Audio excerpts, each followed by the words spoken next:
লা তুহাররিক বিহি লিসানাকা লিতাজালা বিহি ইন্না আলাইনা জামআহু ওয়া কুরআনাহু। সূরা কিয়ামা আয়াত 16-17। আল্লাহ রাব্বুল আলামিন বলেন লা তুহাররিক বিহি লিসানাকা লিতাজালা বিহি।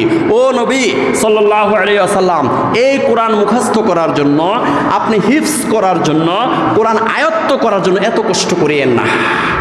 এই যে একটা আয়াত নাজিল হওয়ার পরে, একটা সূরা নাজিল হওয়ার পরে বার আপনি তেলাওয়াত করে করে আপনি এত কষ্ট করতেছেন, এত কষ্ট করার দরকার নাই। ইন্না আলাইনা জামআহু ওয়া কুরআনাহু, এই কোরআন আমি নাজিল করেছি, এটা হেফাজতের দায়িত্ব কার? আল্লাহ। ওয়া কুরআনাহু, এবং এই কোরআন পাঠ করানোরও দায়িত্ব আমি আল্লাহর। অতএব আপনি এত কষ্ট করিয়েন না। আপনার সিনার মধ্যে, আপনার কলবের মধ্যে এই কোরআনটা আমি আল্লাহ